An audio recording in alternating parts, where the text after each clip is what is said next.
Coming in at a back-breaking 1 pounds, the Dell XPS M2010 is the god of practical laptops.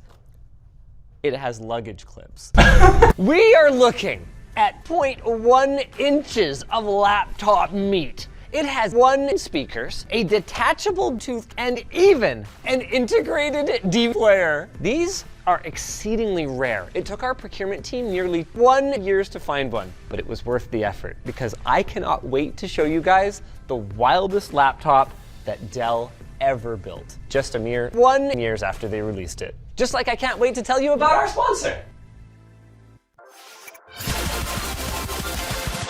There are plenty of contenders for the wildest laptop ever built. The Asus ROG GX 700, Acer Predator 21X, or MSI GT80 come to mind. But what all those other models have in common is that they were targeted at businesses.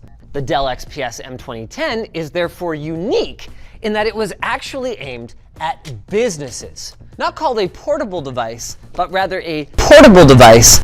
It was intended as more of a workstation that you could move around, as opposed to a workstation that you could move around.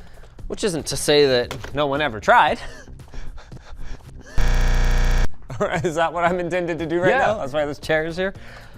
Oh my gosh, I'm already uncomfortable. I would lose circulation in my legs in like 1 minute. This thing is so heavy. It wouldn't slip off my lap though. Yeah, it's kind of trying to turn back into oil. This soft touch finish is disgusting! Oh my god. Ooh. Oh, she's she thick, boy. Is this a cathode backlit LCD? Because this thing is enormous and heavy. I don't know, finding exact specs these days. This has wider ergonomic adjustments than some wider ergonomic adjustments. Oh, I get it. It's so you can move the display closer, kind of like an AIO. There's also some very forward-looking features here. Is this webcam? Oh, it swivels!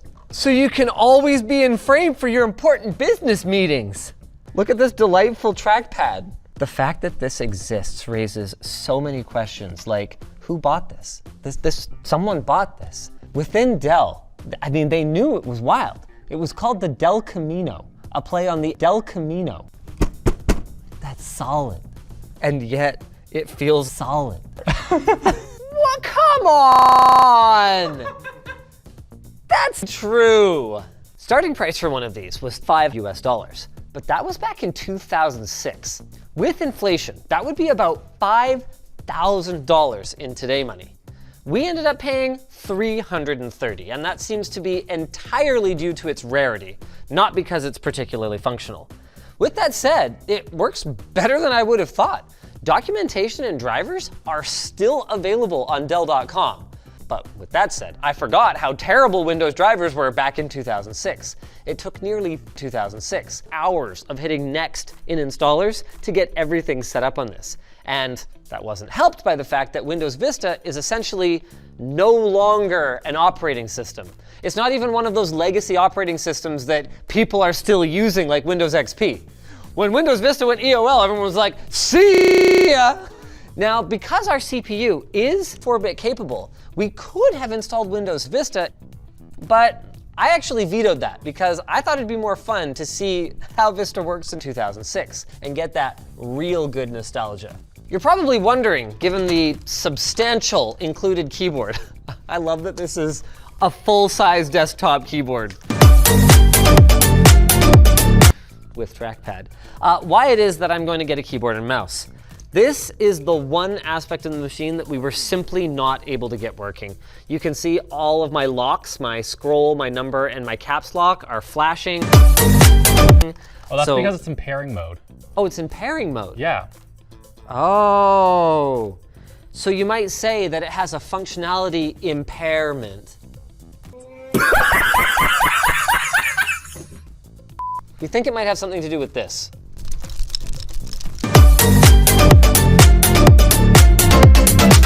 It feels like you drank a whole juice box and then threw it all up, rubbed this around in it, and then just let it dry. Like it's just gross. Touch it, David. I'm good. Actually, you know what? Before we connect these, now seems like as good a time as any to take a closer look at the base unit itself. Now that the keyboard is detached from it, it ends up looking a lot more like an all-in-one PC than an all-in-one PC. But don't kid yourself, it is an all-in-one PC. It has a battery, it uses laptop class components, and perhaps most importantly, it has the mid-2000s version of laptop hardware expansion. On the right, you will find what appears to be a port for the woof. Shut up. You need to shut up! On the bottom, you will find a subwoofer. Don't worry, we're gonna audition it later.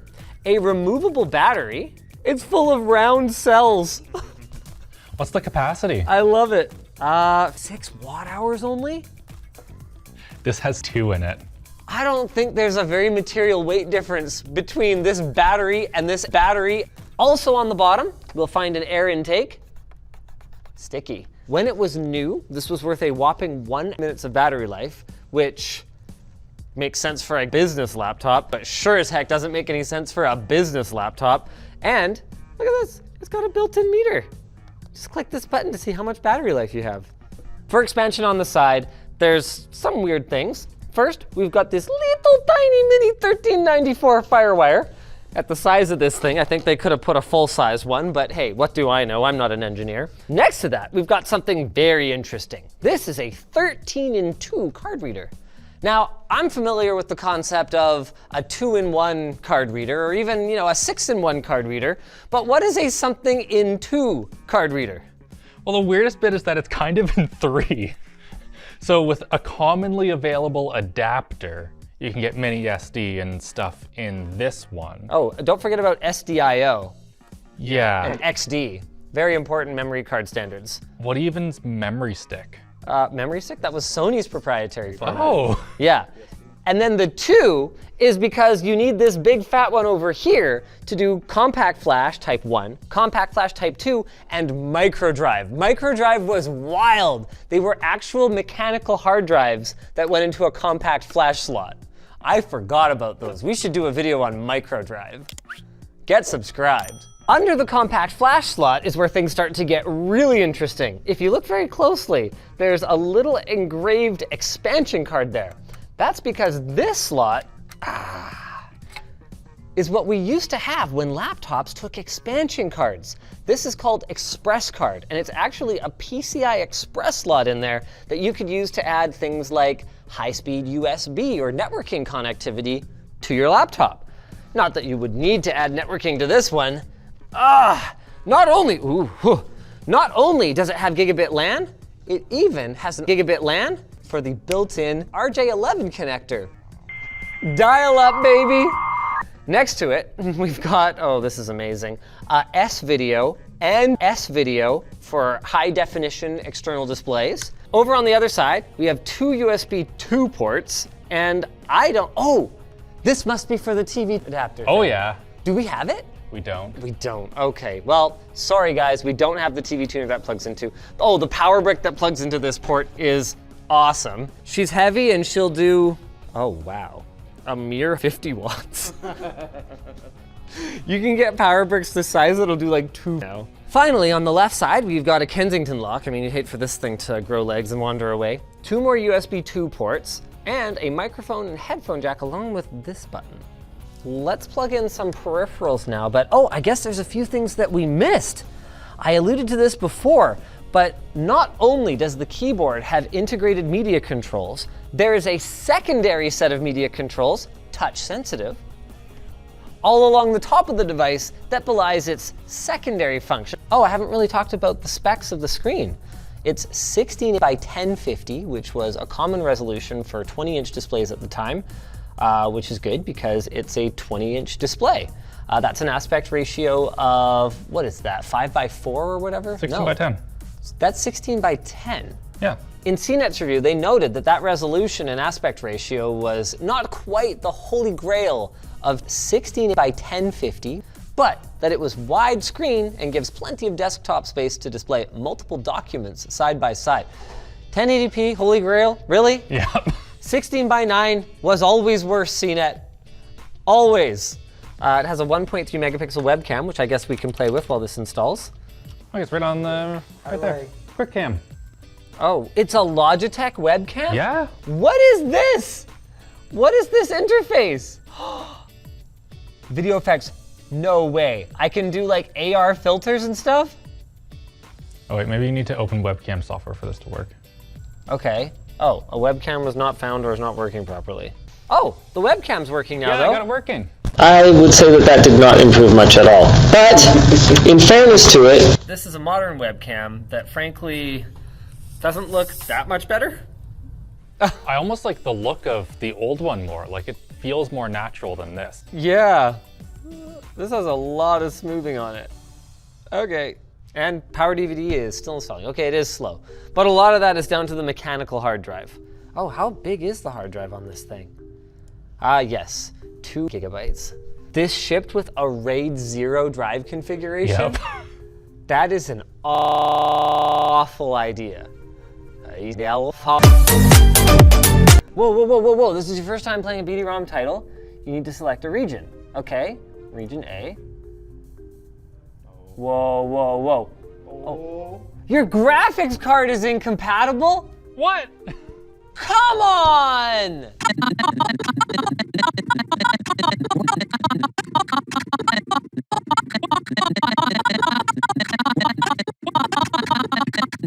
What's the GPU in this thing? X1800. What the hell's an X? Oh my, it's ATI. Yeah, not ATI, ATI. R129164.exe seems legit. I mean, it's off Dell.com. It's probably fine. All files were successfully unzipped. Oh, okay, here we go. Oh yeah. Now that's a name I've heard. Wait, was unable to find components that could be installed on your current hardware. Please make sure you have the required hardware or software. What are you talking about? Where's device manager? Oh, right, you can't do that there yet. Yeah, but search works, so it's fine. We found something called Do Not Argue ATI drivers, which seems to be a modified version of the Do Not Argue ATI drivers install manager that is not digitally signed, but at least seems to attempt to install. So what we're going to do, because this was so easy back then, is disable driver signature enforcement. Yay! Okay, maybe these are legit, but they do sketch me out a little bit. You can tell they've altered some stuff. I don't know what .argue.com is, maybe something to do with these drivers. I know that modified AMD or ATI drivers were totally a thing back then. The display driver installed success, success, success. Error messages, I don't see any. Let's go. Did we do it? Maybe. So I don't know if we want to like actually play the game once we get in here. Apparently this GPU has a little bit of an issue where the thermal limits don't really work. So it kind of blows itself up. She's working! That's, 65 years. is that Patrick Stewart? Yeah. God, it sounds good! Have you ever heard bass like that out of a laptop? No. For the Emperor! And that's where our story ends. So I have the king of modern laptops. This is like the benchmark, the MacBook Pro. Yeah.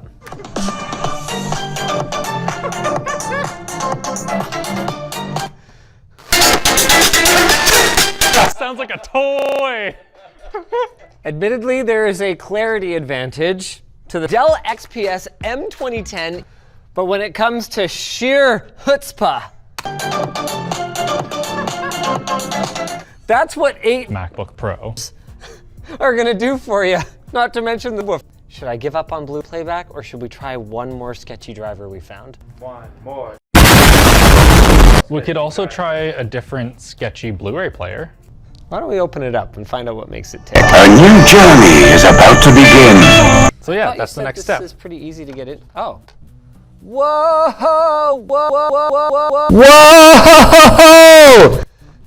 That's awesome! One screw gets you access to One screw. Thank you very much for watching to the end.